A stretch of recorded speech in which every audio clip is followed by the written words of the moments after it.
É uma alegria imensa encontrar você aqui e não posso esquecer o nosso encontro quando você estava na prisão. Primeiro, aquela juíza, que nem quero citar o nome, que ela não merece, não me deixou entrar, junto com o Prêmio Nobel da Paz, argentino Esquivel. Mas depois, quando nos encontramos, você se abraçou e disse: finalmente estou vendo gente que só via meus filhos, só via o advogado, e nos abraçamos e choramos juntos, porque efetivamente era um encontro. É um encontro de amigos, acho que a nossa amizade já tem 40 anos. Nunca posso esquecer, Lula, de você lá na antiga fazenda da Márcia, de 300 anos, pena que ela pegou fogo, que você vinha passar o carnaval junto com Jair Meneghelli, Frei Beto, meu irmão Frei Clodovis. Nós fazíamos nossas conversas, e quando celebrávamos a missa, eu era frade ainda, quem fazia homilia era você. E era um sermão, meu filho, era um sermão. Eu não esqueço que você era líder sindical, e nem era candidato ainda. Você disse numa homilia que você sentia dentro de você que você queria libertar o povo brasileiro. Eu disse: vai ser, Lula, você vai se libertar o povo brasileiro. Nunca esqueci isso. E uma outra vez, quando você me trouxe, eu vinha com você de carro de São Bernardo, paramos num lugar meio descampado, você disse: Boff, muitas vezes eu sentava aqui e chorava, saindo da fábrica, porque não podia levar nada para meus irmãos que tinham fome em casa. Nunca esqueço isso. E nunca esqueço também, Lula, uma vez lá em Brasília, que a gente viu um filme juntos, depois saímos na noite junto ao lago, você me colocou as mãos no ombro e disse: Boff, eu sou nordestino, um sobrevivente, quem diria que um pau de arara agora está aqui na presidência? Estou aqui para que os meus irmãos brasileiros que têm fome nunca mais passem fome e que possam comer 3 vezes por dia. Para isso que eu estou aqui. Então, isso não é política, isso é ética, isso é espiritualidade, porque pão é mais que pão. É generosidade, é solidariedade, e você fez isso. E vou dizer uma coisa que eu disse muitas vezes, mas acho que disse nunca para você, mas e muitas vezes nos debates que eu faço nas palestras, eu digo: olha, eu viajei pelo mundo, participei de grandes congressos, conheci gente muito inteligente, nobéis da paz, nobéis de todo tipo, até lá em Oslo, nos encontramos com eles e conheci muita gente. Agora, nunca, isso eu digo com sinceridade, não é puxar seu saco, não. Eu nunca vi uma pessoa mais inteligente que o Lula. Mais inteligente, que faz conexões surpreendentes. E o Amorim me fez a mesma confirmação. Dizia: eu digo algumas coisas para o Lula em termos complexos, ele vai e faz o discurso e eu aprendo. Como é que esse homem tira conexões? Então, eu quero dar esse testemunho, Lula, face a tantos que querem humilhá-lo porque você não passou pela escola do faraó, daqueles que vão para a universidade para aprender a dominar. Você vem lá de baixo. E a grandeza tua, que eu acredito, Lula, sinto, que você não fala palavras. Você não fala palavras. Você fala coisas da vida do povo que vão lá dentro. E uma última coisa que eu quero dizer: passei uma tarde inteira lá no Uruguai com o Mujica. E no fim o Mujica me colocou também a mão nos ombros e disse: Boff, para você, quais são as lideranças hoje no mundo? Eu parei e disse: olha, Mujica, primeiro eu acho que é o Papa. Não só liderança religiosa, mas política. É o único que, na tradição da igreja, denuncia o capitalismo como antivida, explorador dos pobres, devastador da natureza, um líder religioso e político. Segundo, eu disse, ele é Lula, porque ele fala profundo do coração das pessoas e resgatou milhões de brasileiros que estavam na periferia. E tem mais um que eu gosto muito, porque é um homem religioso, que é o Dalai Lama, porque ele ajuda a humanidade a voltar-se para dentro, a meditar. E, no fim, eu disse, e você é um grande líder mundial. Porque quando você falou na ONU, parecia um papa falando, dizendo uma encíclica, e aí correu uma lágrima nos olhos dele, sabe? Que é uma pessoa extraordinária, amigo seu, amigo meu, sempre te defendeu. Então, eu quis fazer essas recordações porque é o nosso lado mais amigo, mais profundo.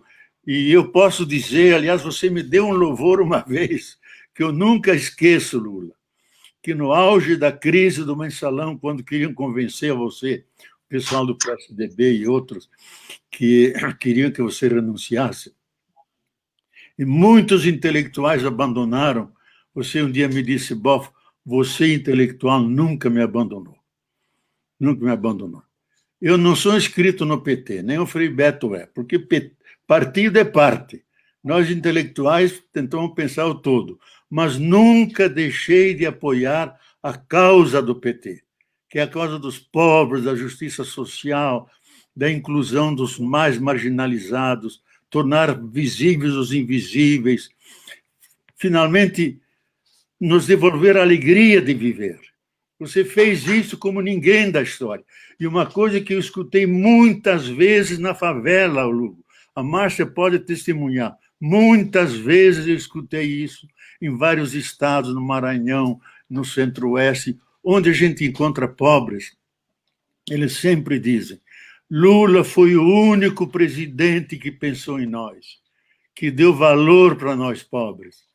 E um até chegou a dizer, eu quando votei, não votei em Lula, votei em mim mesmo, votando no Lula, porque ele é dos nossos, ele não é lá de fora, é dos nossos. E você disse muito bem, é um pouco exagerado, porque você recebeu pau por causa disso, que você veio da Zenzala. Eu digo não, você veio da situação da Zenzala, que a Zenzala era dos negros, mas você veio da situação da Zenzala, que era a situação da pobreza, da humilhação, e fez todo o trajetório até chegar ao centro do poder, e usou esse poder como mediação para a justiça, para a integração, para a humanização. Podem dizer o que quiserem de você, mas nunca podem dizer isso. É o presidente que pensou nos pobres, nos humilhados, nos ofendidos, naqueles que são discriminados por mil razões. Você sempre teve uma palavra para eles. Então, isso eu preciso dizer antes de começar, porque a nossa amizade não é só uma amizade afetiva. Nós temos um destino comum, um projeto comum, que eu acho que é o projeto também de Jesus, que é buscar justiça social, que é buscar, como diz Paulo Freire, que era amigo nosso, irrita todos os da direitona ali, criar uma sociedade onde não seja tão difícil o amor, onde as pessoas possam se amar. E se é uma coisa que você não tem, isso eu quero testemunhá-lo. Você pode lá ter seus defeitos, pode ter lá suas coisas, como todo mundo tem. Agora, você não tem ódio no teu coração. Nunca vi você. Você pode ter iracúndia sagrada, e devemos ter, como tantas coisas ruins nesse país. Mas você nunca teve ódio. Teve sempre um coração terno, caruloso, carregado de amorosidade. Isso é teu bem. Coisa que nós não encontramos na nossa cultura hoje, que é toda contaminada pelo ódio, pelo vício, até lá de cima para baixo, você não devolve ódio com ódio. O ódio você devolve com amor, com diálogo, tentando fazer bem as coisas. Isso eu quero dizer de início, não é para fazer a louvação sua, não. É para dizer em que se baseia a nossa amizade de tantos anos, e que vamos levar avante, e sempre que você levar essa causa dos pobres e os condenados da terra para avante, estou aí do seu lado, porque o eixo da teologia da libertação e do Papa Francisco é a opção pelos pobres, contra a pobreza, a favor da justiça social. e você pregou sempre isso. E você muitas vezes disse que as SEBs ajudaram muito a criar o PT. As SEBs, Comunidades Eclesiais de Base, que eu acompanhei tantas, elas não entraram no PT, elas fundaram as células do PT, dizendo é um instrumento nosso para avançar na justiça, na nossa luta. Isso é muito mais do que entrar num partido, é fundar um partido. E isso eu acho que é uma coisa extraordinária, e você propiciou essa coisa que vem de baixo, da base. Sempre veio tudo de cima, agora está começando a vir da base, e essa base nós nunca devemos atraiçoar, aprofundá-la, alargá-la e fazê-la portadora de um projeto histórico diferente para o nosso país. Já falei bastante, Lula. Eu quero agradecer as palavras generosas, mas certamente que eu não mereço todas essas palavras que você falou. A única coisa que eu tenho consciência, Boff, é que a relação que eu tenho com você, a relação que eu tenho com outros companheiros da igreja, que eu tenho com padres, que eu tive com que eu tive com Dom Cláudio Umes, que eu tive com Dom Angélico, que eu tive com bispos no Acre, bispos em Rondônia. Dom Paulo Evaristo, Dom Evaristo Armes, Dom Luciano Mendes, e com milhares de movimentos sociais, é que me fez ser o que eu sou. Eu digo sempre o seguinte, olha, eu sou o resultado do grau de consciência da sociedade brasileira. Na medida que a classe trabalhadora vai evoluindo, na medida que o povo vai compreendendo, na medida que os humildes vão conseguindo enxergar, eu vou conseguindo enxergar. Até porque eu não quero ser nada de mim mesmo, só tem sentido eu ser alguma coisa se eu for a extensão daquilo que pensa a sociedade brasileira. Eu fico muito orgulhoso, sabe por quê? Eu aprendi algumas coisas importantes com pessoas como você. Eu aprendi a superar o preconceito da pequenez. Você sabe que o trabalhador urbano, o trabalhador rural, às vezes ele está conversando com alguém que tem uma formação melhor, a gente se sente acanhado. A gente tem vergonha porque não conhece todas as palavras. Às vezes, eu lembro que eu falava menos laranja, menos gente. E uma vez o Paulo Freire, eu queria fazer um curso de português porque eu achava bonita aquelas pessoas que falavam difícil, que falavam palavras que eu entendia, mas eu achava bonito. Aí o Paulo Freire falou para o meu aluno, você não precisa fazer curso de português. O importante é você saber se o que você está falando as pessoas estão entendendo. É isso mesmo. Se entenderam o que você falou, está de bom tamanho, continue falando a linguagem que você tem, sabe? E vai evoluindo junto com o povo. Isso me deu muita força para não me sentir pequeno diante de ninguém. Por conta das conversas contigo, com o Frei Beto, com tanta gente boa, sabe? O PT não existiria do jeito que ele existe se não fosse as comunidades eclesiais de base. O PT não existiria se não fosse a teologia da libertação. Possivelmente as pessoas que moram no centro do Rio, no centro de São Paulo, não percebam isso. Mas eu que viajei o Brasil inteiro, sabe, do Iapoque ao Chuí, para construir esse partido, eu sei o que era o valor de um padre progressista numa cidade pequena. Eu sei o que era, sabe, alguém ligado à igreja que participava de uma comunidade, que era o primeiro embrião, não é que eles eram do PT, era o primeiro embrião de um espaço para a gente se reunir. Sabe? E aí, acontecendo com as greves, quando a polícia fechava o sindicato, era a igreja que abria as portas para a gente, era a igreja que fazia, sabe, movimento de solidariedade, que arrumava... Quando eu estava preso, eu comia porque a igreja mandava comida para mim na cadeia, porque senão era uma comida que era quase que impossível a gente comer.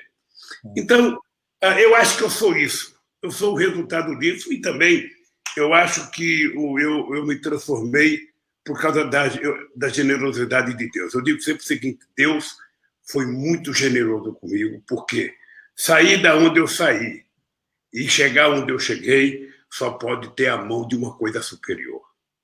Eu nunca acho que isso é mérito pessoal. Isso é uma coisa que aconteceu na minha vida e só pode ter a mão de Deus nisso. Ou seja, e o que eu queria, na verdade, você sabe quando as pessoas perguntam para mim, ô Lula, o que você achou mais importante quando você foi governo? Eu dizia, a coisa mais importante é quando eu ouvia do peão, sabe, ele dizer que ele se sentia presidente porque quem estava na presidência era um igual a ele. Isso, para mim, foi a obra mais extraordinária que eu fiz. Fazer o povo descobrir que ele estava governando o país, estava dando influência. E depois da ajuda tua, a ajuda do Frei Beto, a ajuda de tanta gente espalhada por esse país afora. Eu lembro o primeiro dia que nós estivemos juntos. Eu tenho, você não sabe, eu tenho fotografia na cabeça da nossa passagem nos carnavais lá em Santana do Deserto. Santana do Deserto, isso mesmo. Eu tenho na cabeça o nosso almoço, eu tenho na cabeça a gente na piscina, eu tenho na cabeça a molecada brigando, sabe? Então, essa foi a imagem que ficaram gravadas para o resto da vida. E é isso que conta, porque eu digo sempre que irmão a gente não escolhe, agora companheiro a gente escolhe. E os nossos jogos de baralho, que você não gostava de perder, viu, Lula? Os nossos jogos de baralho. Você perdia 2, 3 vezes, jogava as cartas e ia embora. Eu não gosto de perder jogo nenhum. Tudo então, isso era a nossa amizade. Quero que você saiba o que você representa para mim, sabe? Como cristão, como intelectual, como ser humano, como uma pessoa que valoriza a vida, sabe? Como você valoriza, isso tem muito significado, teve muito na minha vida, na minha formação e continua tendo. Por isso que essa live eu estava com muita vontade de fazer para que a gente conversasse um pouco aquilo que normalmente a gente não conversa, sabe? Porque não tem tempo de conversar. É chato porque a gente é amigo, mas cada um tem muita tarefa e cada um corre para um lado, corre para o outro e a gente não tem tempo de se encontrar. Então, é uma alegria imensa. Quero te dizer que um dos dias mais felizes da minha vida é poder estar fazendo essa live com você e conversando, olhando no teu olho, olhando. E você tem uma... Você eu vejo, eu sou mais novo do que você há alguns anos e já estou quase sem cabelo e você... eu estou com o cabelo tá caindo. E Deus ainda te deu um dom de você ficar parecendo o Papai Noel, pô, sabe? Eu sou o irmão do Papai Noel, viu? Lula, não esqueça desse chale, lembra? Já lembro.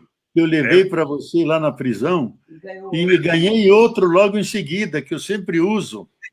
Sempre uso. Agora é o seguinte, olha, eu acho que tem muita gente querendo saber o seguinte, nós estamos vivendo um momento de muita confusão no Brasil. Muita. Inclusive também religiosa, ou seja, nós temos, sabe, não é interferência de político nas religiões, mas é uma rodovia de duas mãos, é interferência também da religião na política. E eu que convivi, Boff, bastante, eu digo que eu sou na política um pouco um filho do movimento sindical, um filho do movimento social, um filho da teologia da libertação. Ótimo. Eu acho que você não sabe a alegria que eu tive quando eu encontrei com o padre Gustavo Gutierrez no Peru. Sim. Que figura espetacular. Eu nem sei se ele está vivo ainda. Está vivo, fez 92 anos já. Eu encontrei com ele, com o Frei Beto. Então, é o seguinte, Bob, se você tivesse que fazer uma reunião com um grupo de jovens e eles te perguntassem qual é a diferença, ou seja, entre a teologia da libertação e a teologia da prosperidade. A teologia da prosperidade, né? Ciência política, sabe, ideológica, tentava organizar a sociedade, e a outra vem de facilidade, sabe? Como se fosse um jogo de loteria para a sociedade. Esses dias eu vi nos jornais um pastor distribuindo ou vendendo grão de feijão, sabe, que curava a coronavírus. Ou seja, aí já deixa de lado a espiritualidade, já deixa de lado a religiosidade, e aí fica o charlatanismo, né? Porque é um charlatão, um cara que começa a fazer isso para pregar a sua fé. Como é que você entende esses dois movimentos? E vendia o feijão a R$1.000 por grão, viu? R$1.000. Olha, eu acho que é uma profunda diferença, porque a centralidade, o centro para nós, é a opção pelos pobres, como já disse, por sua libertação. Eles também têm muitos pobres lá, nas suas igrejas, mas há uma profunda diferença entre nós e eles, porque eles pregam a prosperidade de bens materiais. Eu não tinha uma casa na praia, agora tenho. Eu não tinha um carro, agora tenho outro. E tudo fica ao redor, em cima do Antigo Testamento. Nunca se ouviu na boca deles: felizes vocês os pobres, que de vocês é o reino. Ai de vocês os ricos, porque vocês têm a vossa consolação. Nunca dizem isso. Quase não existe o Novo Testamento. A saga de Jesus que curava os pobres, os cegos, os coxos, etc. Então, uma coisa é a prosperidade material, acumular bens. Outra coisa é criar a justiça, porque o contrário da pobreza não é a riqueza. O contrário da pobreza é a justiça social, coisa que eles nunca pregam.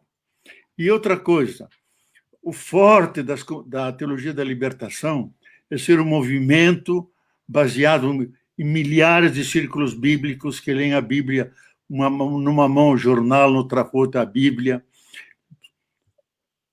Já tinha mais de 100.000 comunidades de base, hoje tem menos, mas funcionam.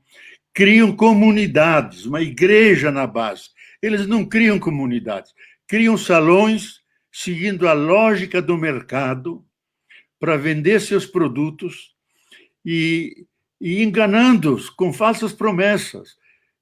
Se autodenominam pastores, bispos, coisas que nem ninguém os consagrou. Então, eu acho uma usurpação, e usam a religião para um efeito político, quando a natureza da religião não é para fazer política. A natureza da religião é para alimentar no ser humano aquele fogo interior, a espiritualidade, que se traduz em solidariedade, em amor e perdão, convivência, olhar para os pequenininhos que ninguém olha. Isso é a função da religião. Todos os grandes historiadores, o maior deles, Toynbee, que escreveu 10 tomos sobre a história do mundo, morreu uns anos atrás, escreveu um livro sobre as civilizações e a religião.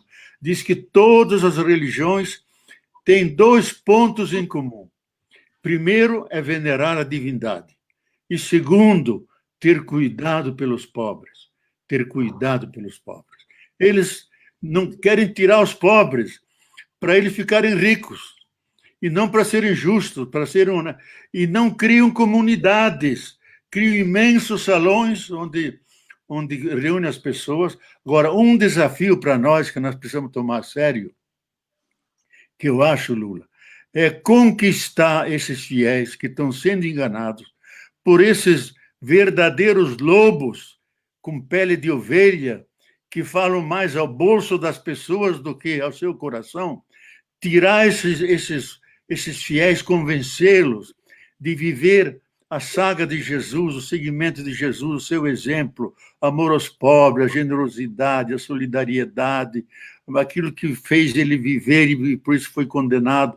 Que venham, que fiquem mais humanos, que entrem nas comunidades, leiam a Bíblia inteira, especialmente o Novo Testamento, os evangelhos que falam de Jesus, São Paulo, que fala tanto como viver no meio desse mundo todo.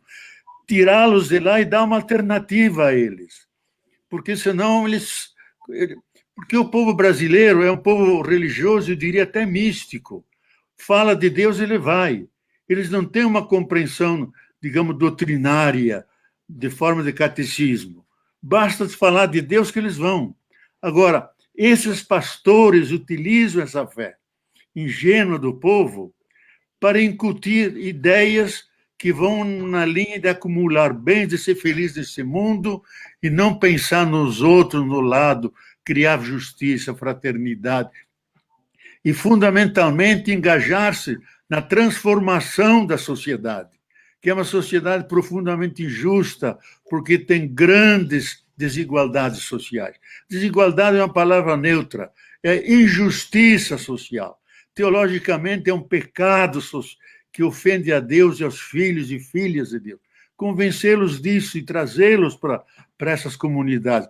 E é uma coisa, onde existem comunidades de base, quase não entram os neopentecostais. Quase não entram. No Rio, que o cardeal antigo, que já faleceu, perseguia as comunidades e os padres, aí floresceram as igrejas pentecostais. Por quê? Porque nós dávamos uma alternativa que unia fé e política, fé no sentido de Deus, e fé como inspiração para a transformação do mundo, política em maiúsculo, não era só política de partido, política, a busca comum do bem comum, lutar para transformar a sociedade que está injusta e começando a transformar nós mesmos, criando comunidade, fraternidade, um ajudando o outro. E eu acho, sinceramente, Lula, que hoje, com a coisa da coronavírus, a virtude que mais se vive e que esses pobres das comunidades vivem é a solidariedade.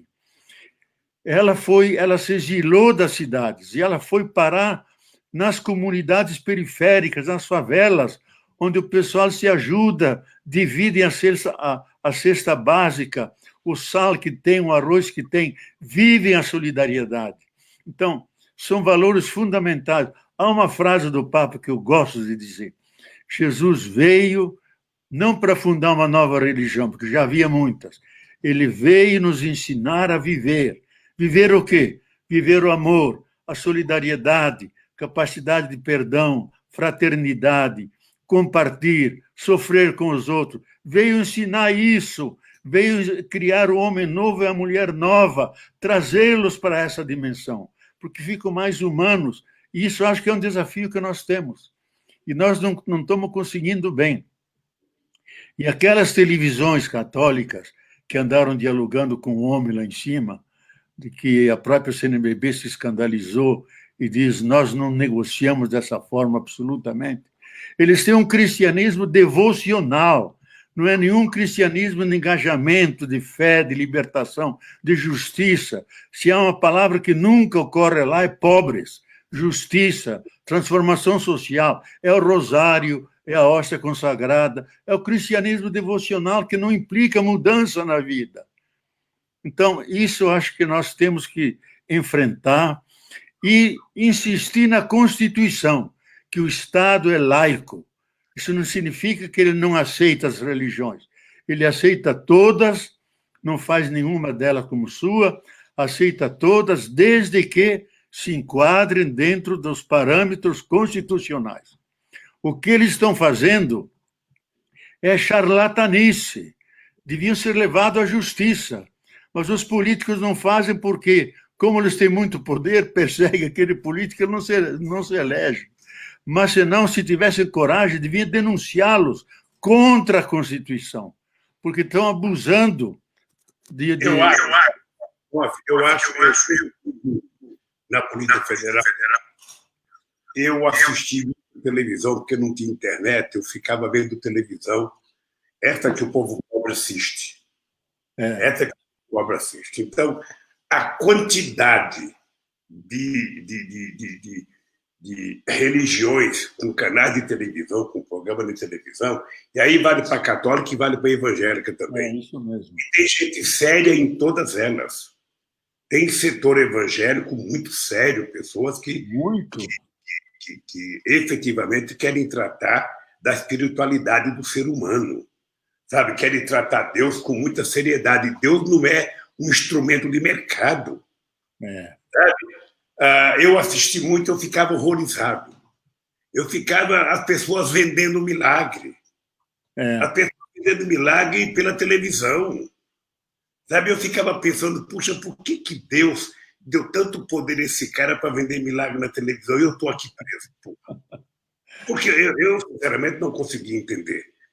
E eles continuam vendendo facilidade. Eu tinha uma história, Boff, que eu contava quando eu estava no sindicato, que era o seguinte. Eu contava o seguinte, o cara pobre, ele está desempregado, aí ele vai no sindicato. Chega no sindicato, ele conta a situação dele para o sindicato, aí o dirigente sindical fala o seguinte, não, meu filho, você precisa, sabe, se organizar, você precisa lutar, porque nós precisamos, sabe, brigar com os patrões, fazer greve, aquele negócio todo. Aí o cara vai para casa e fala, pô, eu fui no sindicato pedir uma ajuda, o sindicato disse que eu tenho que me organizar, que eu tenho que lutar, sabe? Aí ele sai do sindicato, vai na igreja católica, chega lá, pega um padre conservador e o padre fala, oh, meu filho, você tem que sofrer na terra, porque o reino do céu será dos pobres, que é mais fácil um camelo passar no fundo da agulha do que um rico fazer não sei o que lá.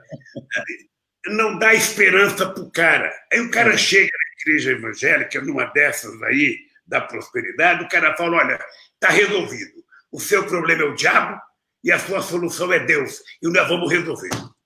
Aí o cara fala, pô, finalmente encontrei alguém que me deu uma solução para mim. E eu lembrei, sabe o quê, Boff? Eu lembrava do meu discurso em 82, quando eu fui governador de São Paulo, que eu disputei contra o Montoro e contra o Reinaldo de Barros. Eu chegava nos palanques, juntava muita gente, porque o PT era novidade e tudo era novidade.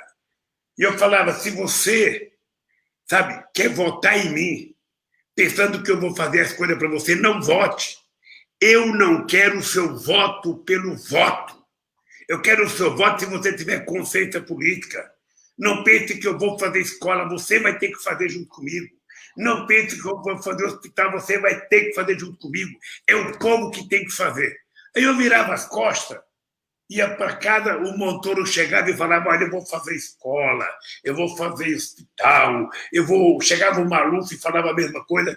Aí o cara falava, pô, vem aquele tal de Lula aqui, fala, grita e diz que não quer o meu voto por qualquer coisa, que se eu quiser dar meu voto, eu tenho que saber que eu tenho que trabalhar para ele. Aí vem o outro que vai me oferecer tudo sem eu fazer nada. Porra, me desculpa, Lula, mas eu vou votar no que está vendendo facilidade para mim. É uma tendência daquela filosofia que a gente aprende com a mãe da gente, né? A verdade, ela anda a passo de tartaruga. A mentira anda de avião a jato. Né? Porque é muito mais fácil acreditar na facilidade do que acreditar nas coisas que exigem algum sacrifício, exigem pensar, não é isso? Exigem maturar uma ideia. Eu acho que nós estamos vivendo esse confronto agora. Nós estamos vivendo o confronto, sabe? Nessa religião, essa briga religiosa. Eu até, um dia, pessoalmente, eu vou conversar isso com você. Eu conversei isso com o Papa, que depois eu quero falar com você do meu encontro com o Papa. Sabe? Aí, eu falei isso um pouco com o Papa, o que está acontecendo no Brasil, mas não vou falar nessa live, não. É uma coisa do Papa e eu e você, tá bem? Porque eu sei que você é amigo dele, ele gosta muito de você. E eu falei sobre isso com o Papa. E eu fico pensando, Boff, que nessa briga que a gente está vivendo, ou seja, há uma deformação, sabe, na formação religiosa da sociedade. Sabe, aquele negócio de você procurar um conforto espiritual, de você ter fé, de você acreditar, mas também você não acredita em fantasia, porque, sabe, Jesus não pregou isso. Jesus não pregou o seguinte, olha, vá na minha igreja que eu salvo todo mundo. Jesus, sabe, o maior sinal que ele deu para salvar a humanidade é ele se permitir ser crucificado sem reagir. Sabe? Então, eu fico preocupado com o que pode acontecer na religião, um presidente da República dizendo eu vou querer ter um ministro da Suprema Corte 100% evangélico. Você não cria as instituições democráticas fortalecendo uma ou outra religião. Você tem que dar liberdade. Quando o Papa Bento chegou no aeroporto, que eu fui cumprimentar ele, a primeira coisa que eu falei, santidade, eu quero que o senhor saiba que o senhor está pisando no solo de um país laico. Ah, que ótimo. Primeira palavra que eu disse para ele. Sabe? Não tive nenhuma preocupação de reconhecer a relação entre o Estado e a Igreja Católica. Fui no Vaticano entregar um documento brasileiro. Como não tive nenhuma preocupação de garantir total liberdade de funcionamento da Igreja Evangélica. Quando quiseram fazer uma lei proibindo falar, sabe, a lei do silêncio, eu fui, sabe, defender a Igreja Evangélica, fui defender os cultos religiosos deles, porque eu acho que eles têm direito. Agora, eu não posso admitir que uma religião queira, por exemplo, acabar com a religião afrodescendente. Uma vez eu estava com a Benedita no Rio de Janeiro e um pastor estava dizendo que era preciso acabar com essas religiões de Umbanda, com não sei das contas. E eu falei para o cara, você tá parecendo Herodes. Porque nasceu um menino que será o futuro Jesus Cristo, você quer acabar com todas as crianças? Você quer ter direito e não quer que os outros tenham direito? Por que você não aceita a crença que tem um cara de Umbanda? Por que você não aceita? Ou seja, só a sua que vale? Então, Boff, essa coisa que você disse do Estado laico é uma coisa muito importante. E eu queria que você pensasse, junto com outros pensadores, como é que a gente diminui essa raiva religiosa que vai acontecer um dia no Brasil. Porque o ódio religioso é uma coisa muito grave na humanidade. Sabe? Isso proporciona guerra, proporciona ódio, proporciona miliciano, como nós temos agora. Sabe? Então, isso resultou no governo que nós temos agora. Isso resultou no governo, ou seja, que eu espero e fico pedindo a Deus que, na sua sabedoria, ele consiga fazer com que a cabeça do nosso povo aprenda com a pandemia. Já que o presidente não aprendeu nada até agora, eu espero que a cabeça do povo aprenda. E aí eu te pergunto o seguinte, o que você acha que vai acontecer com a humanidade assim que terminar essa pandemia? Você acha que vai ser, nós vamos ter um resultado melhor? Vamos ter mais humanismo? Vamos ter mais solidariedade? Vamos ter mais companheirismo? Vamos ter mais humildade para perceber que nós não somos nada, porque um vírus está causando um pânico, sabe, na humanidade? Nós que imaginávamos que éramos invencíveis, que não tínhamos ninguém que pudesse conosco, ou seja, nós que desmatamos, nós que poluímos a água, nós que poluímos o rio, nós que poluímos o espaço, nós que poluímos o ar que nós respiramos, nós poluímos a água que nós bebemos, sabe? Ou seja, agora mesmo esse negócio de privatizar a água, as pessoas não se dão conta que a água é vida. E é da responsabilidade do Estado fazer com que a água chegue bem tratada na casa do povo e que ela seja devolvida bem tratada no mar, porque o mar também é vida. O mar também tem vida. Sabe? E as pessoas querem tornar isso uma forma de lucro. Você conhece, Boff, algum empresário que vai levar água de qualidade barata na casa de um pobre que mora numa favela, que não pode pagar? Exatamente. A energia elétrica, se a gente não cria, sabe, o Luz para Todos, que levou energia para 15 milhões de pessoas, essas pessoas estavam no escuro abaixo da luz do candeeiro. Eu queria que eu sei que você escreveu um livro também sobre a pandemia, eu sei que você anda muito preocupado e tem escrito muita coisa da questão ambiental, eu sei do carinho que você tinha, sabe, pela política, sabe, do Evo Morales, o nosso companheiro Rafael Correia, a defesa da Madre Terra, sabe? O que você acha que vai acontecer depois dessa pandemia, Boff? Olha, há uma discussão enorme sobre isso. Eu acho que a minha tese de base, Lula, parte dessa compreensão contemporânea da nova visão do mundo, que a Terra é viva, não só tem vida em cima dela, mas ela se comporta como um superorganismo vivo que articula o físico, químico, ecológico, de tal maneira que ela sempre continua viva e produz a vida. Agora, nós ofendemos de tal maneira, como o Papa diz, nunca nós ferimos e maltratamos a Mãe Terra como nos últimos séculos. E chegamos a um ponto no limite, que se chama sobrecarga da Terra. A Terra não aguenta mais. Na dispensa da Terra, todos aqueles elementos que nós precisamos para a vida, e a ONU reuniu mais de uma centena de cientistas para definirem os 15 elementos principais sem os quais a vida não existe, e deram a conclusão depois lá para a ONU, desses 15, 12, que é água, que é solo, que é clima, que é nutrientes, etc. 12 desses em alto grau de erosão. E eles terminam. Se nós continuarmos com essa voracidade, nós vamos ao encontro de uma catástrofe ecológico-social nunca vista na história. Então, eu acho que o vírus é um contra-ataque da Terra contra nós. Ela mandou os seus... e colocou de joelhos as potências militaristas, que têm mais de 30 mil ogivas nucleares, colocou de joelhos. Tudo isso não vale nada. O que vale é aquilo que o capitalismo não tem. Então, eu acho que em cima do capitalismo caiu um meteoro, caiu um raio, que destruiu aqueles ideários que eles tinham. Primeiro, o lucro, a competição, diminuição do Estado, agressão à natureza, individualismo.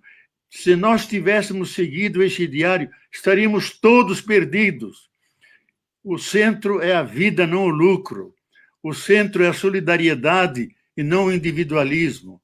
O centro é a relação de todos com todos, é a cooperação, isso que nos está salvando. Então, eu acho, é uma lição que a Terra está dando. Se nós não aprendermos essa lição e voltarmos ao que era antes, é a pior coisa que nos pode acontecer, porque a Terra vai mandar mais vírus, já está mandando um bocado.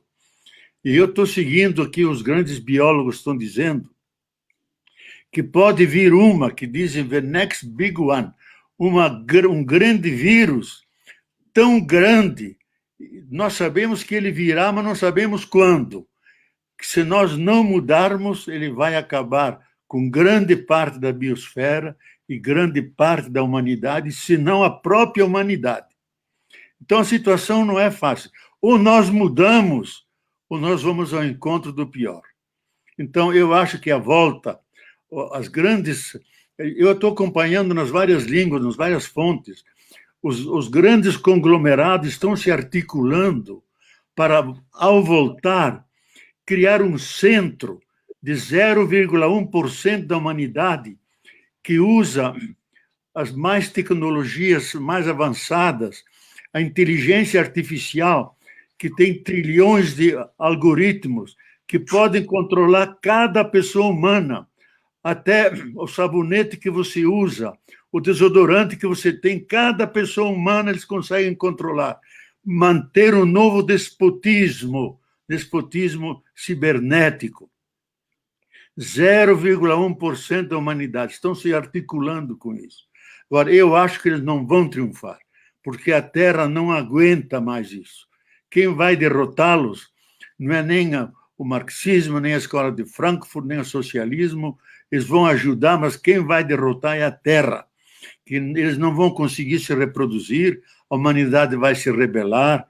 Eu acho que nós vamos voltar, aprendendo algumas lições, que devemos ser, primeiramente, aceitar que somos vulneráveis, que não somos onipotentes, sujeitos a todo tipo de gripes e vírus, etc. Segundo, que nós somos seres de relacionamento, seres de colaboração, seres sempre inter-relacionados.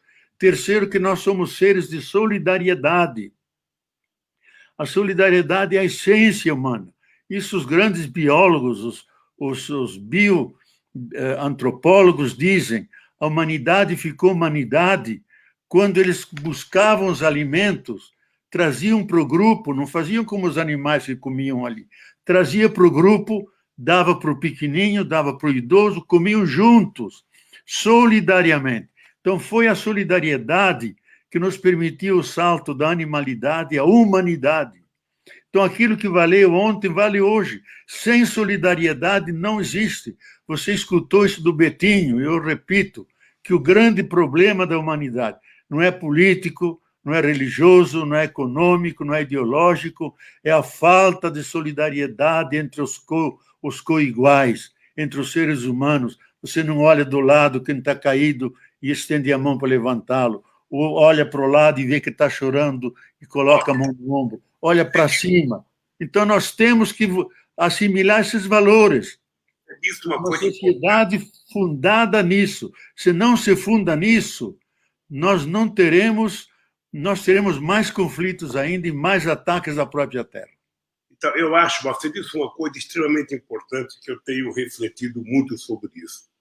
Eu brigo muito com o pessoal que trabalha comigo, porque todo mundo aqui é especialista em internet. Todo mundo aqui, sabe, eu chamo ele de vítima do algoritmo.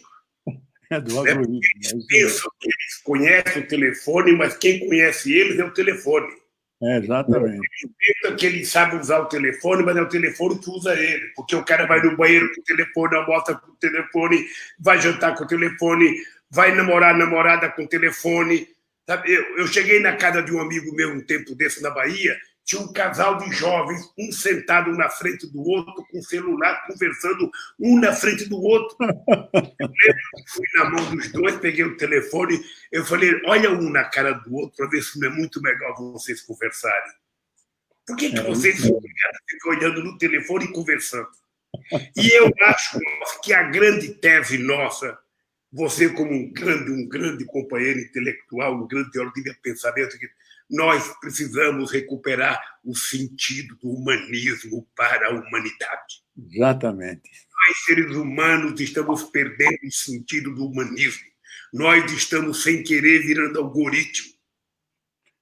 As pessoas acham ruim levantar de manhã e encontrar uma pessoa no elevador antes dela. Ela queria que o elevador fosse só dela. A pessoa vai pegar o carro, acha ruim porque eu estou na garagem manobrando o carro. A pessoa sai na rua, acha ruim porque tem um carro na frente dela. A pessoa vai comprar pão, acha ruim porque tem alguém na frente. Ou seja, nós estamos pegando ódio da coisa mais fantástica que a humanidade viveu, que é nos aproximarmos um do outro. Exatamente. Quando nós éramos, no tempo que nós saíamos, sabe, não tinha lugar para dormir, saía coletando raiz para comer, saía comendo folha, era comido por um animal. Ou seja, sabe, quando a agricultura foi criada, ou seja, ela permitiu a criação de cidades, sabe, e nós chegamos ao estádio que nós temos hoje, em que nós produzimos uma manga em Pernambuco ou na Bahia, e ela em 24 horas pode chegar no Japão. E em 30 horas chegar na cidade do Japão.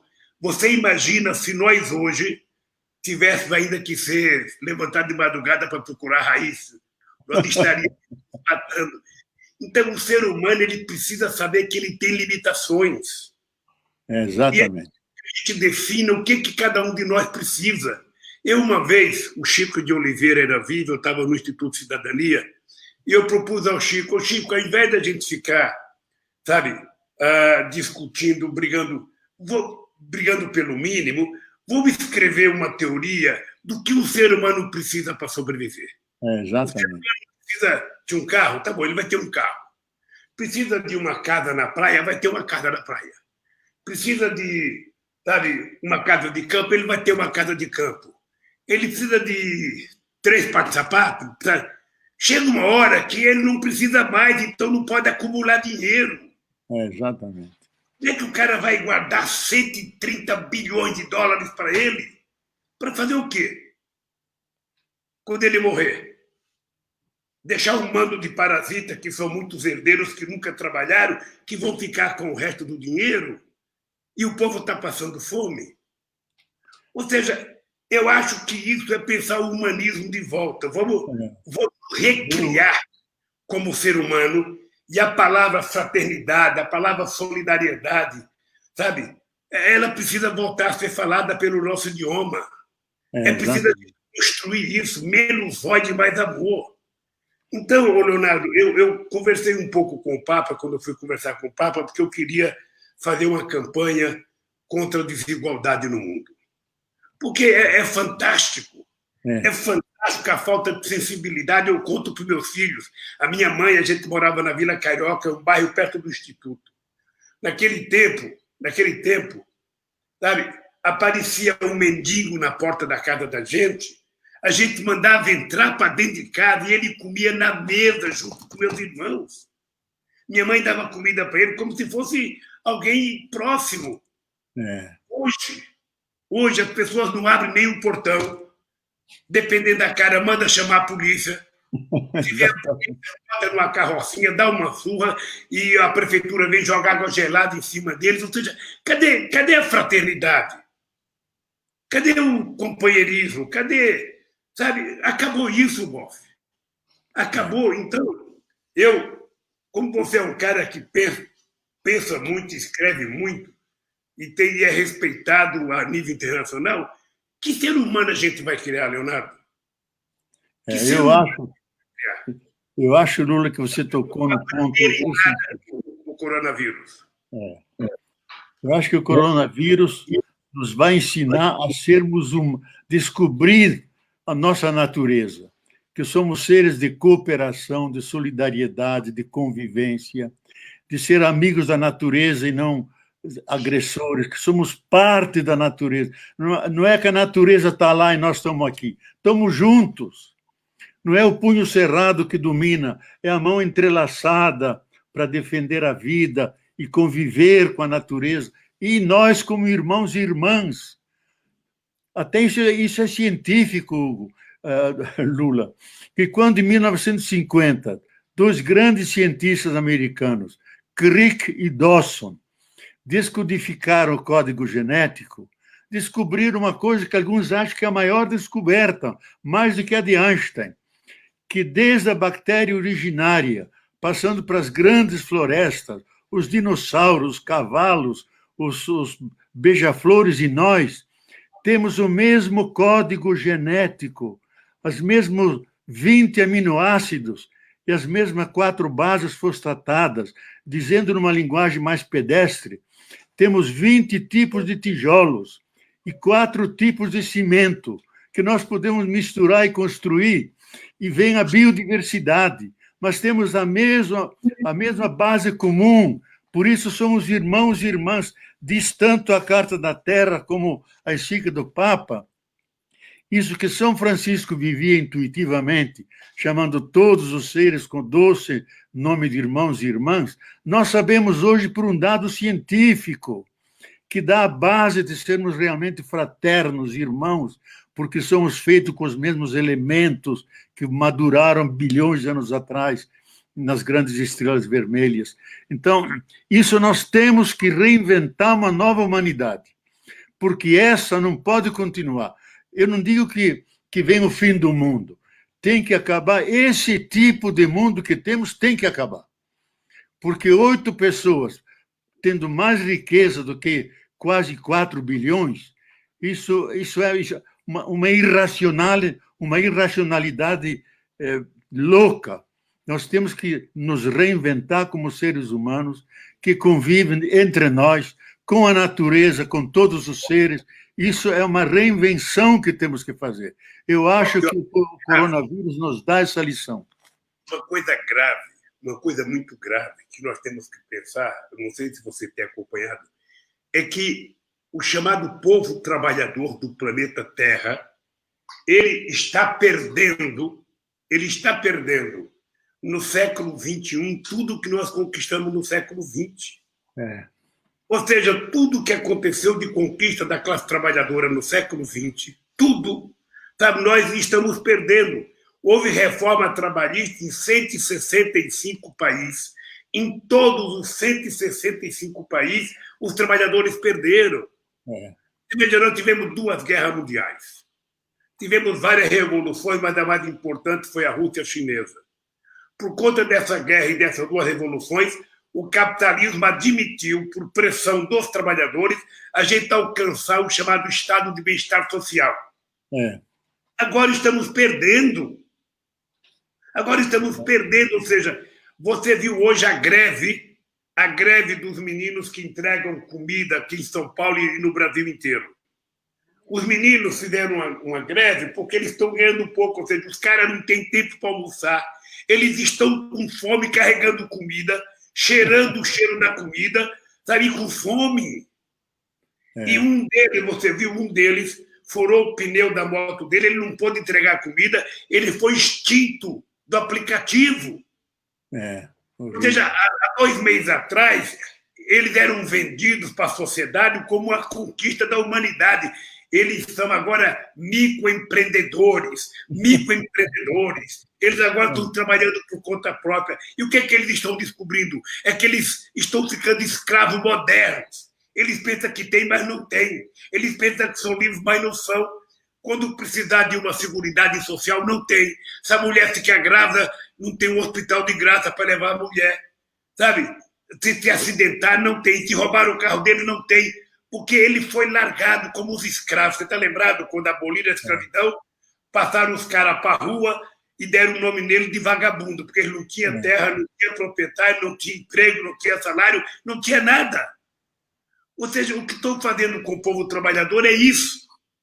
Estão dizendo que a humanidade está se modernizando, eles agora são tudo microempreendedores, microempresários, sabe? E não dão nenhuma seguridade social para ele. É um ser humano largado. O que você acha desse movimento de hoje, dessa greve? Não sei se você viu a foto, sabe? Foi muito bonito em São Paulo. Olha, eu acho... O grito deles é fome.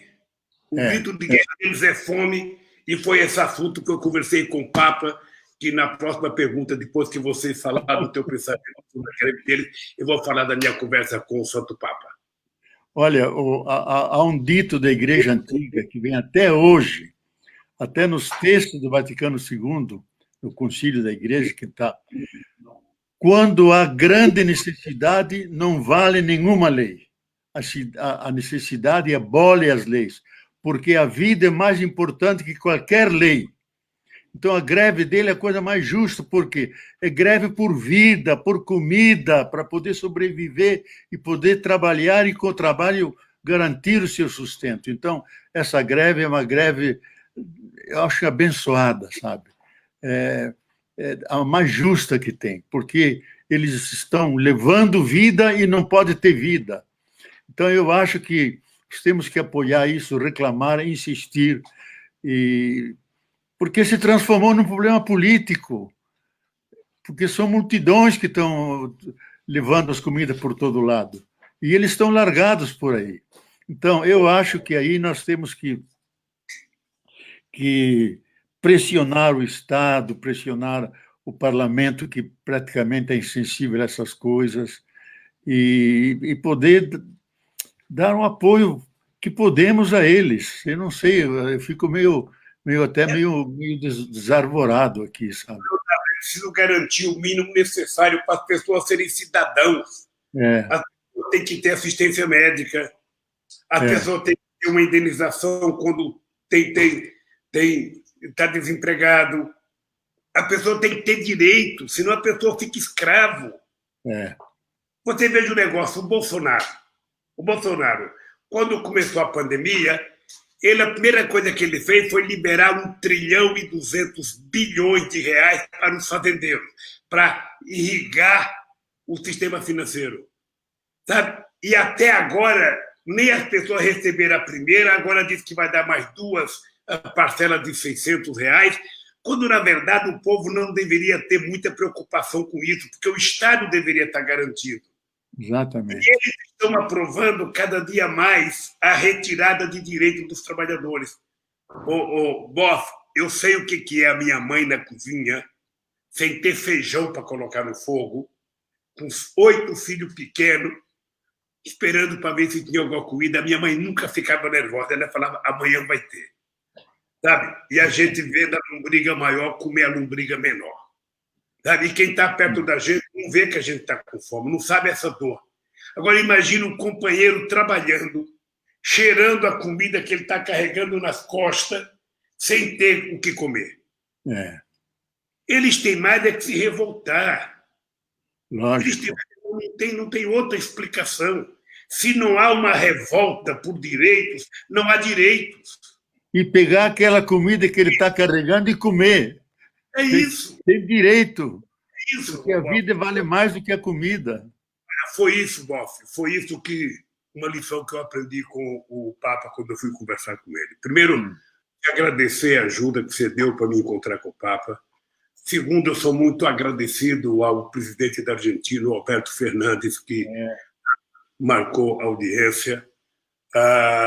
Terceiro, a conversa com o Papa. Eu, sinceramente, eu tinha uma imagem muito positiva do Papa, mas eu não tinha noção de que ele, pessoalmente, é infinitamente melhor, mais humano do que a imagem dele na televisão.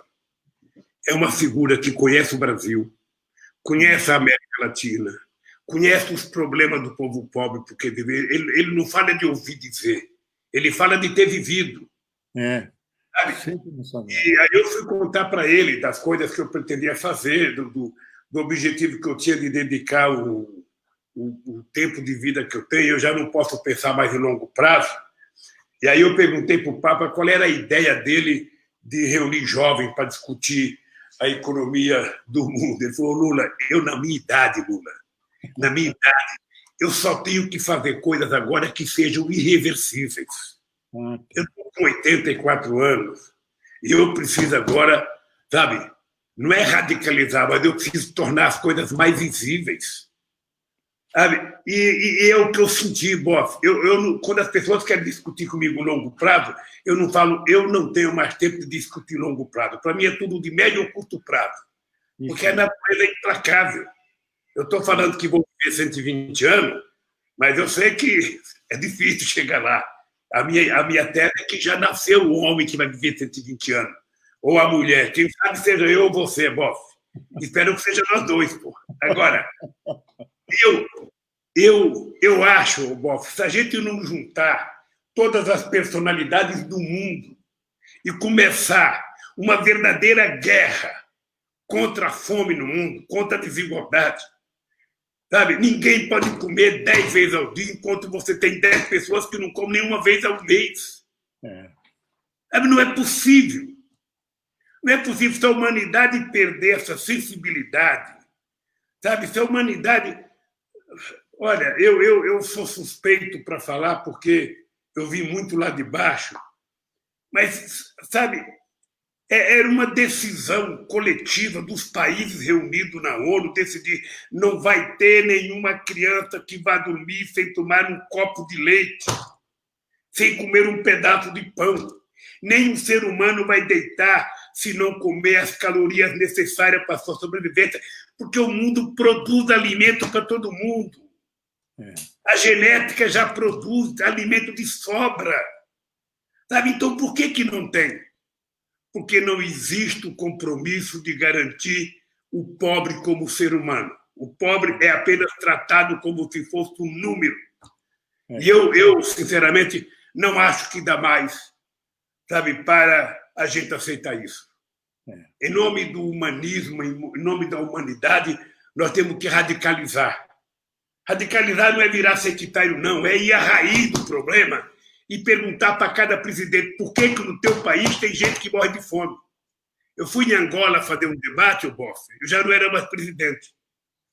E eu até fiquei com medo, porque na palestra que eu estava fazendo sobre a questão da fome, eu falava que o pobre tem que ser a coisa principal do orçamento. Quando a gente estiver fazendo o orçamento, a gente começar pelo pobre. Quanto nós vamos precisar para garantir comida para todo mundo? Não conversar pelo Ministério da Fazenda, não começar pelo Itamaraty, não começar pelas Forças Armadas. Não tem guerra, diminui o orçamento das Forças Armadas. Exato, perfeito. Não tem guerra. Sabe, vamos garantir que a arma mais poderosa que um ser humano tem, uma nação tem, é garantir soberania alimentar para o seu povo. Exatamente. Eu fui visitar o Chaves, eu fui na base do Sukhoi. O Chaves tinha comprado aqueles aviões da Rússia.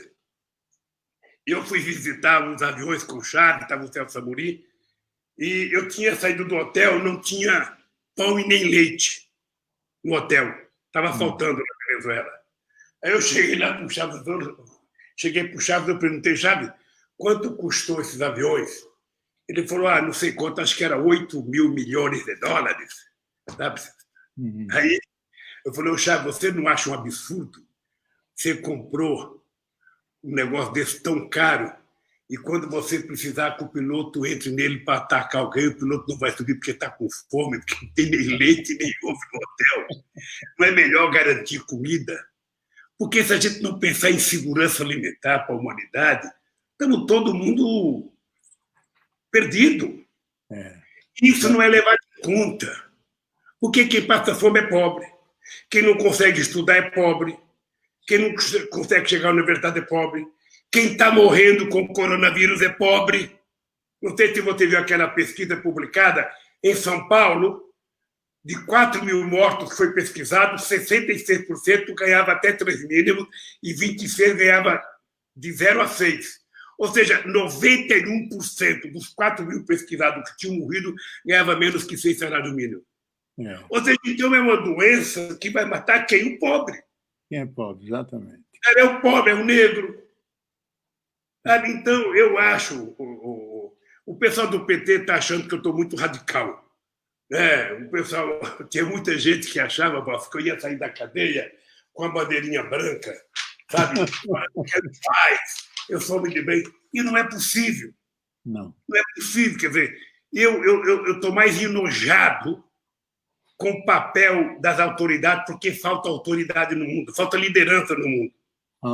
Estou mais enojado com a falta de preocupação com o povo pobre. Estou muito mais preocupado. No Brasil, os cachorros estão mais tratados do que os pobres. Não que não se deve tratar bem o cachorrinho. Seguramente. Mas, ou seja, eu lembro, Lula. É o dono do pobre. O abandono. Então, eu queria que você falasse um pouco sobre isso, porque eu saí do Papa muito encorajado. De que acho que a gente tem que brigar mais, a gente tem que ser mais desaforado, a gente tem que falar mais para as pessoas brigarem, sabe? Porque se a pessoa falar, Lula, não briga, e garantir a comida para mim, está ótimo. Mas eles falam para não brigar. Você viu aquele policial morto nos Estados Unidos? Pois é. Ajoelhar na garganta do cara e matar, sabe? Olha, sinceramente, eu estou ficando inconformado com a perversidade, sabe? Está muito perverso uma parte da humanidade. Quanto mais rico, mais perverso é. Então, chega numa crise dessa, o Bill Gates fala, vou dar 10 milhões para ajudar isso, sabe? Você veja essa pesquisa que a Globo faz de solidariedade no Jornal Nacional, é uma vergonha a quantidade de dinheiro que essas empresas estão dando. Solidariedade. E o povo passando fome. O povo sem dinheiro para comprar o que comer. E quando terminar a pandemia, eu acho que vai estar muito pior a quantidade de desempregados nesse país. Então, nós precisamos repensar esse país. Repensar a organização da sociedade e repensar a distribuição dos bens produzidos pela humanidade e produzidos pelo planeta Terra. Queria que você falasse um pouco sobre isso, Posse. Olha, eu acho que você tocou no ponto essencial. Eu lembro que uma vez, lá na praia de Ipanema, estava caminhando o Celso Furtado, velhinho, apoiado lá por uma enfermeira. Eu conversei com ele e disse, Celso Furtado, qual é a tua tristeza agora? Ele disse, Boff, eu vou morrer com a tristeza de como é que é possível que um país tão rico como o Brasil tenha tantos pobres. Vou morrer com essa tristeza. Ele que era o grande economista. Então, eu acho que esse é o nosso maior desafio. Você deve ter deve ser amigo seu e amigo meu também, o Ladislau Dalbor, esse economista da PUC, que ele fez o cálculo com o dinheiro que existe no mundo hoje, que são mais ou menos 67 trilhões que estão na produção, fazendo carros e geladeiras, etc. E quase 180 trilhões especulativos, que é só papel das bolsas.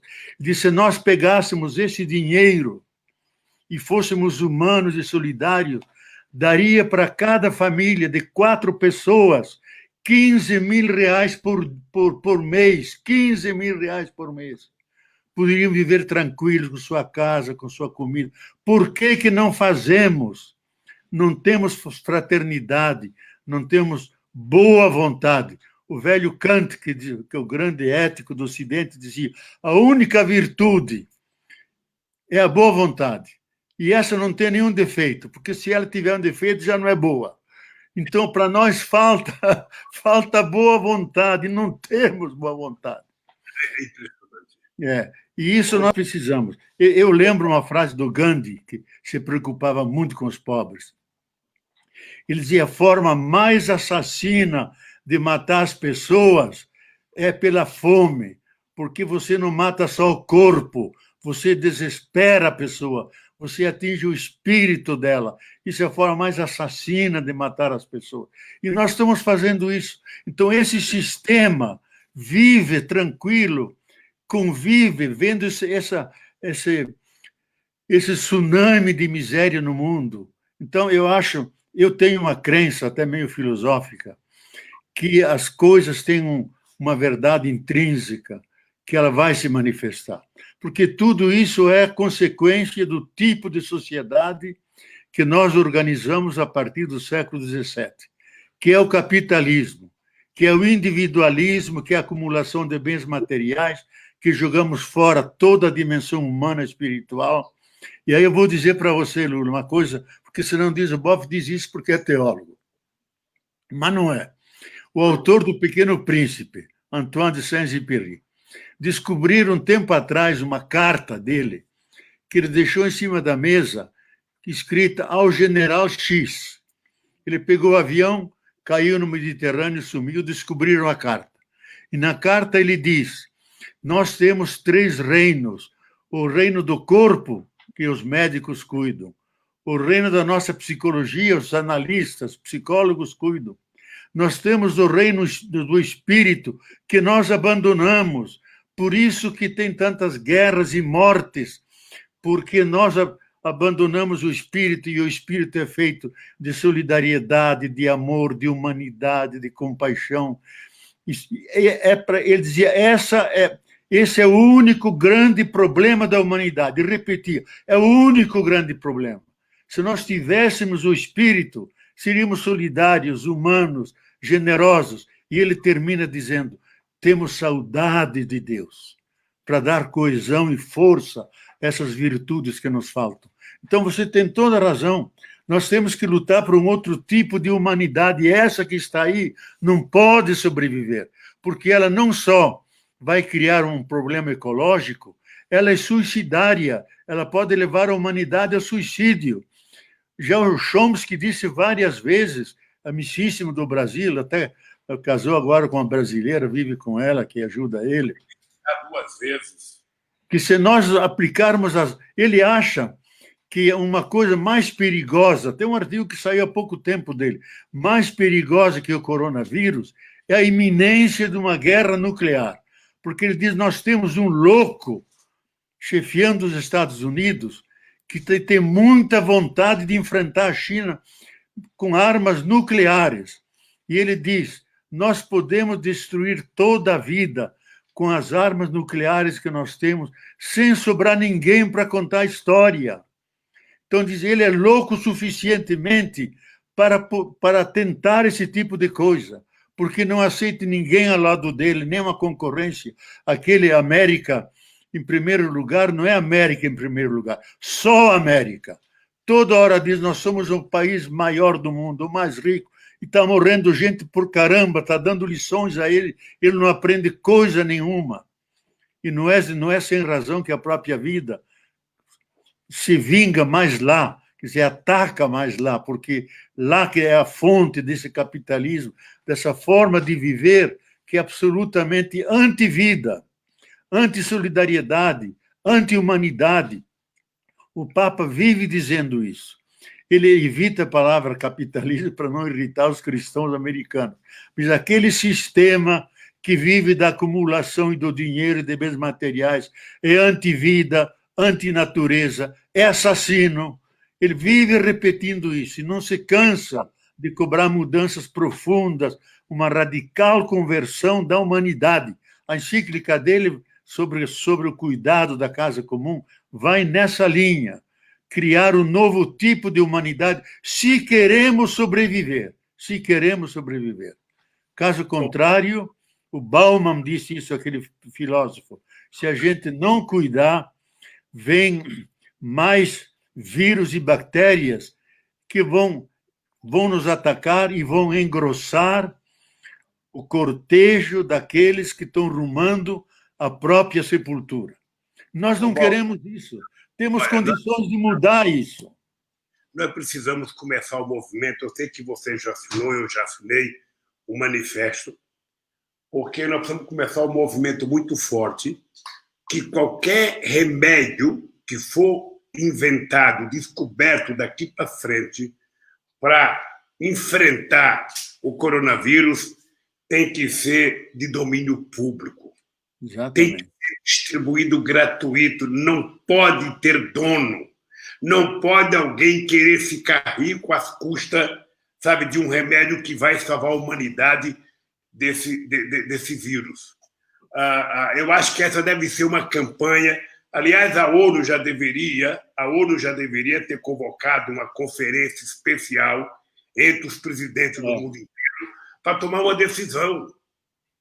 Sabe? Não é possível. Você veja, os Estados Unidos está comprando um remédio que a dose vai custar $3.000, dá quase R$15.000.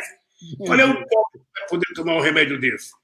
Pois é. Então, nós temos agora um convênio da Fiocruz, sabe, com uma empresa, eu acho que com a Universidade de Oxford, na Inglaterra, e nós temos um do Butantan com a empresa chinesa.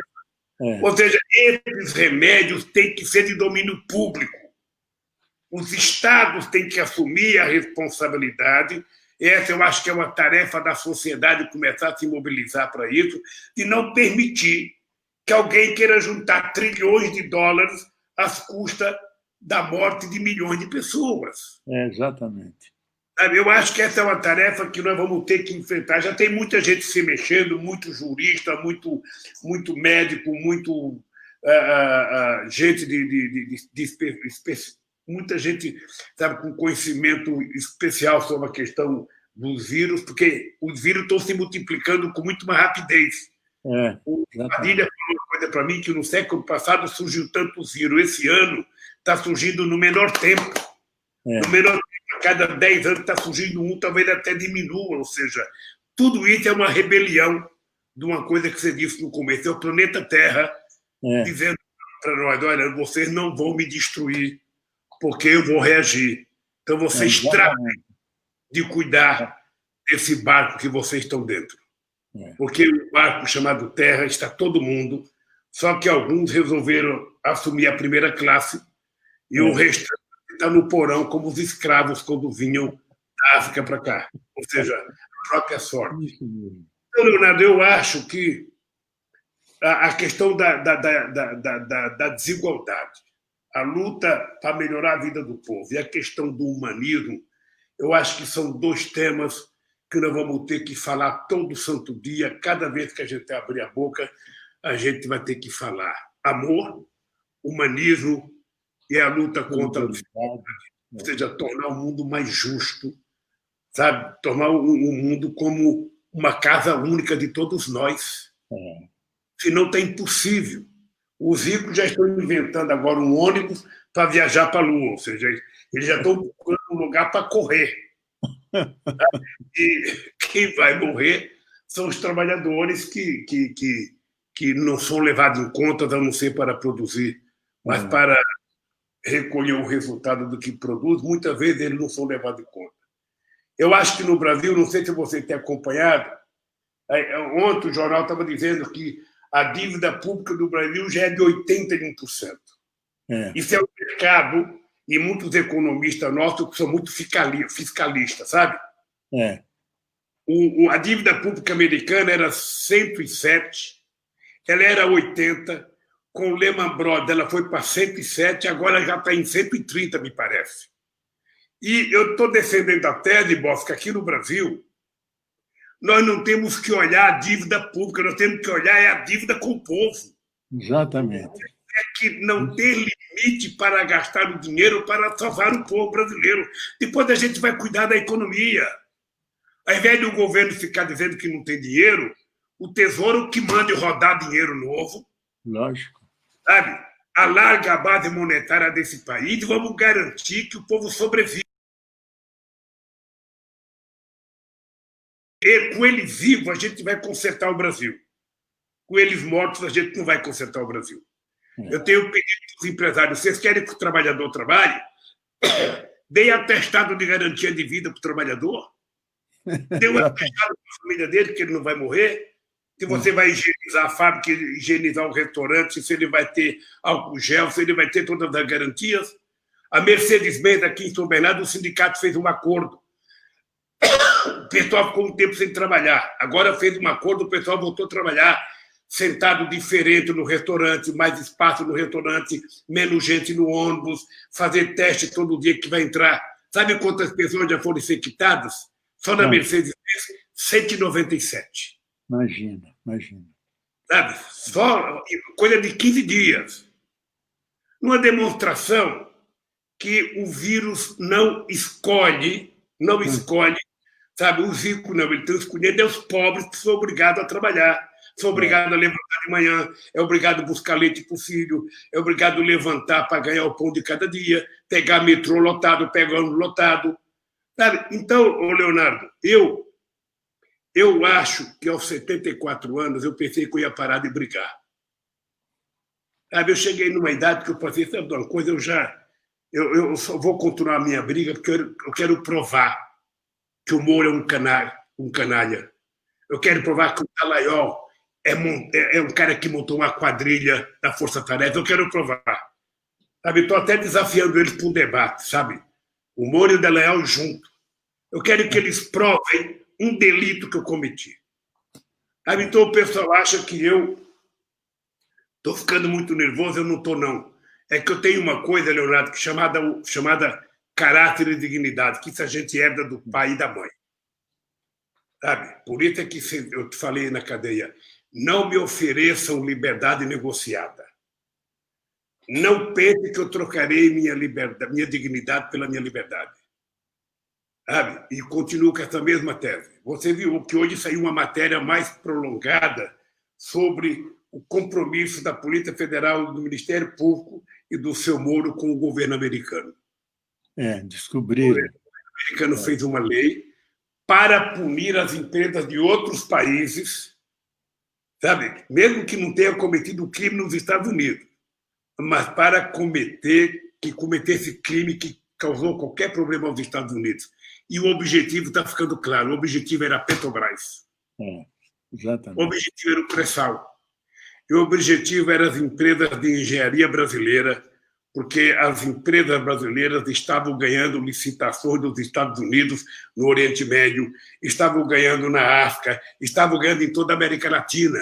Era preciso destruir as empresas de engenharia brasileira, inclusive, no caso de uma empresa como a Odebrecht, produzindo o casco do navio de propulsão nuclear. Era isso que eles não queriam admitir. Isso está ficando claro. Vai demorar algum tempo, Boff. E a gente vai, um dia, a história vai ser contada em toda a sua verdade, querido. Boff, a única coisa que eu sei é o seguinte, eu não tenho mais nenhuma razão para ficar quieto. Eu agora tenho a razão para gritar mais, para defender mais as pessoas e para lutar mais. Eu não vejo a hora de acabar essa quarentena para poder sair para a rua, viajar ao Brasil, conversar com esse povo, porque o povo precisa aprender que somente quando ele tiver consciência é que ele vai evitar que a gente eleja um presidente como elegeu Bolsonaro.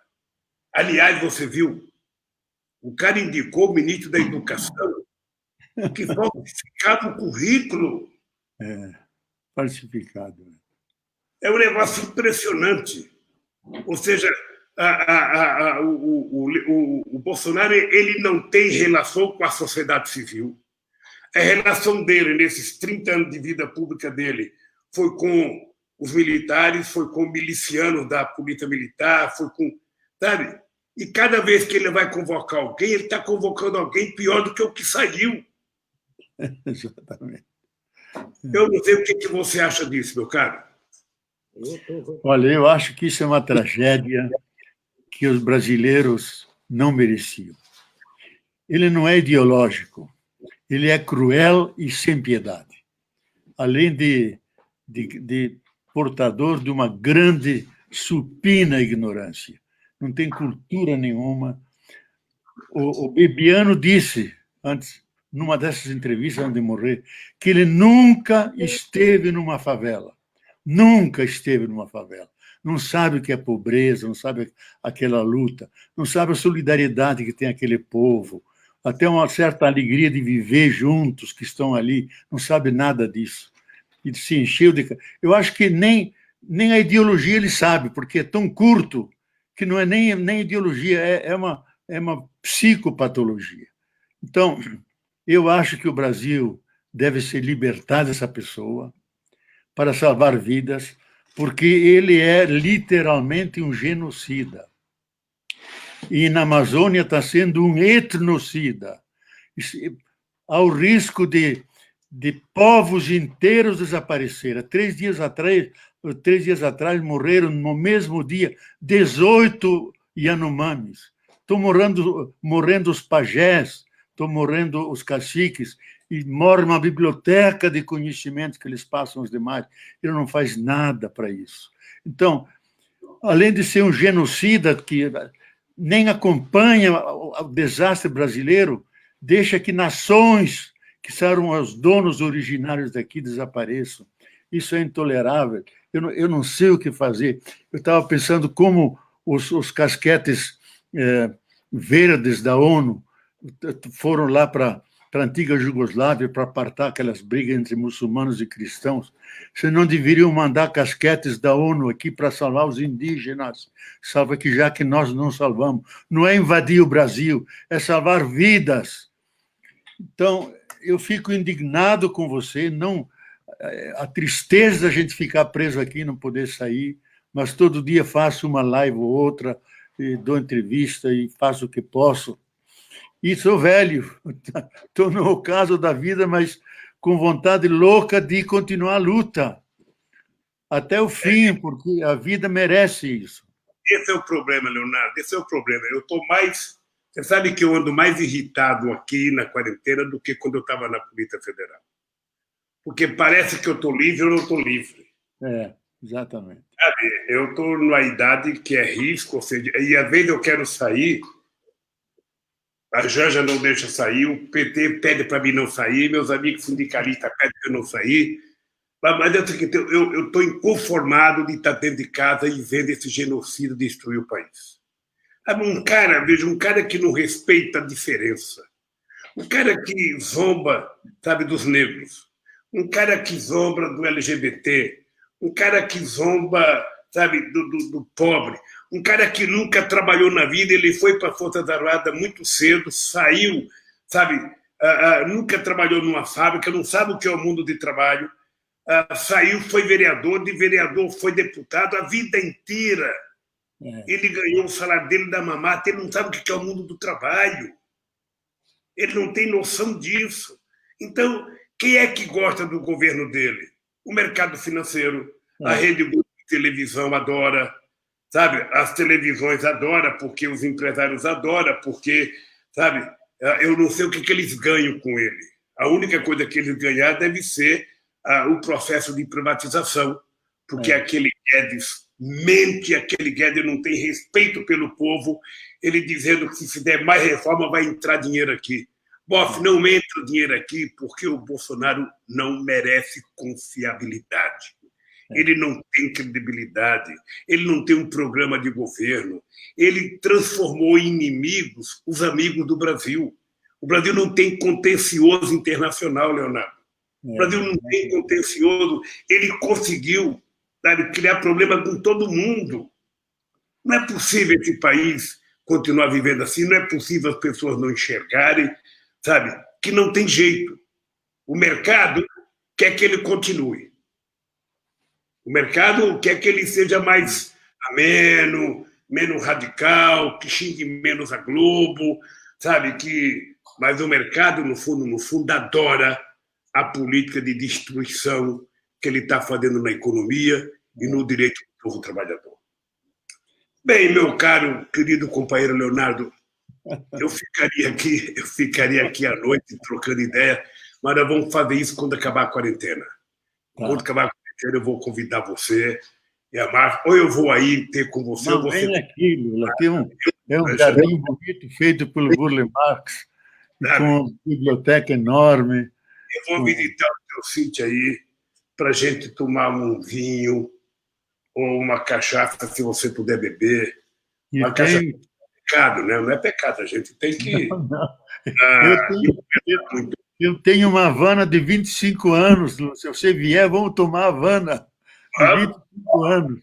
Você fala para a Márcia que eu vou estar nessa luta do Prêmio Nobel para os médicos cubanos.